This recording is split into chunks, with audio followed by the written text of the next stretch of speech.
आइए हम प्रार्थना करेंगे। प्रभु जी, हम तेरे वचन पर ध्यान करना चाहते हैं और प्रभु जी आज का वचन तेज है और प्रभु ये वचन हम सब से बातें करना, हमारा मार्गदर्शन करना, यीशु के नाम मांगते हैं, आमीन। उत्पत्ति की पुस्तक उसका दूसरा अध्याय उसकी 7वीं आयत पर हम ध्यान करेंगे और यहाँ पर लिखा है, पर भले या बुरे के ज्ञान का जो वृक्ष है उसका फल तू कभी ना खाना, क्योंकि जिस दिन तू उसका फल खाएगा उसी दिन अवश्य मर जाएगा। परमेश्वर अपने वचन के पढ़े और सुने जाने पर आशीष दे। मेरे प्यारे भाइयों बहनों, ये सवाल बार बार उठता है कि प्रभु आदम ने फल खा लिया। प्रभु ने आदम को आज्ञा दी थी, तू बदन की वाटिका में से सब चीज़ों का फल, सारे फल खा सकते हैं, लेकिन जो भले का पेड़ है फल है और बुरे का फल है, इनमें से दोनों में से किसी को मत खाना। लेकिन आदमी, बाइबल कहती है, जो आदमी के उत्पन्न होता है वो बुरा उत्पन्न होता है। उत्पत्ति की पुस्तक उसका 6वां अध्याय और वहाँ पर प्रभु जी अपनी बात नूह से कहते हैं। अगर हम देखना चाहें तो आप अपनी बाइबल खोल कर देख सकते हैं, जहाँ की प्रभु जी नूह से कहते हैं और उसके 6 के लिखा है कि जो मनुष्य के अंदर उत्पन्न होता है वो सब बुरा होता है।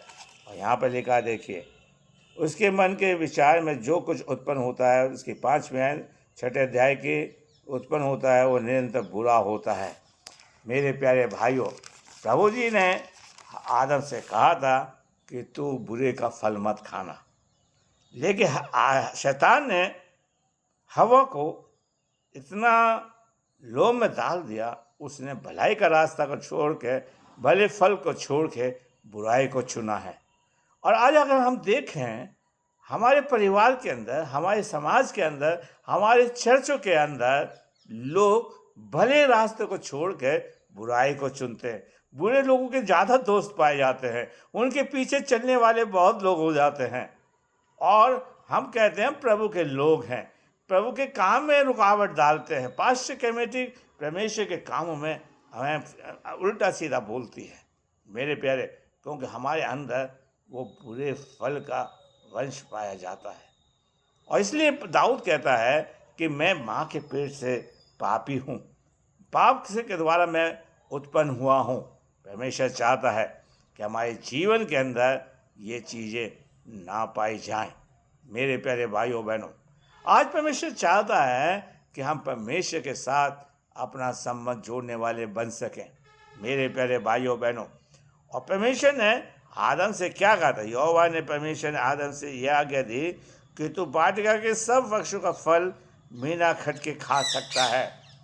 आज इंसान परमेश्वर की आज्ञा को आराम से तोड़ता है और हम कहते हैं हम परमेश्वर के लोग हैं, हम परमेश्वर की आज्ञा को नहीं मानते। मेरे प्यारे भाइयों बहनों, आज परमेश्वर चाहता है कि हम परमेश्वर के साथ चलने वाले बन सके। और परमेश्वर कहता है अगर तू बुराई का फल खाएगा तू निश्चय मर जाएगा। और बाइबल कहती है पाप की मजदूर क्या है? मृत्यु है। मैं और आप परमेश्वर से मरे हुए हैं और परमेश्वर हमें जिलाना चाहता है, फिर से हमें भलाई के रास्ते पर लेकर आना चाहता है।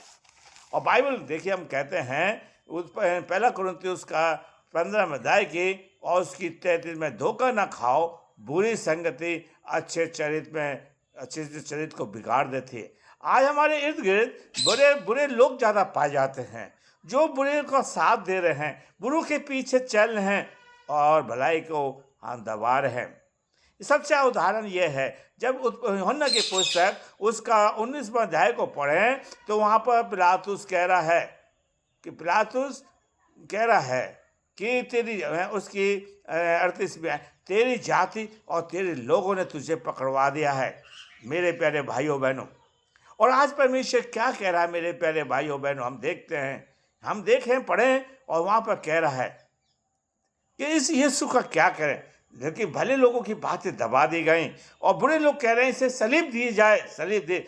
आज भलाई के लोग, बुरे लोग आपका साथ नहीं देंगे, क्योंकि हम यीशु मसीह ने खुद कहा, मैं तुम्हारे सामने 2 रास्ते हैं, एक सकरा रास्ता है और एक चौड़ा रास्ता है। आज लोग चौड़े रास्ते पर चल रहे हैं। आइए मैं और आप बुरे रास्ते को छोड़ के प्रभु के पीछे चले। प्रभु आपको आशीष दे, प्रभु आपके घर में खुशी लेकर आए, ताकि हम बुराई का छोड़कर बुराई को छोड़ के प्रभु के साथ, ताकि प्रभु आपको आवाज़ दे, मुझे आवाज़ दे, प्रभु आपको आशीष दे। आइए हम प्रार्थना करें। प्रभु हमने तेरे वचन को बड़ी कमजोरी के साथ बोया, सिर से बढ़ाइए, हम सबकी सहायता मदद कर, हम सबका मार्गदर्शन, नाम आशीष यीशु का नाम मांगते हैं, आमीन। मिट्टू तुझे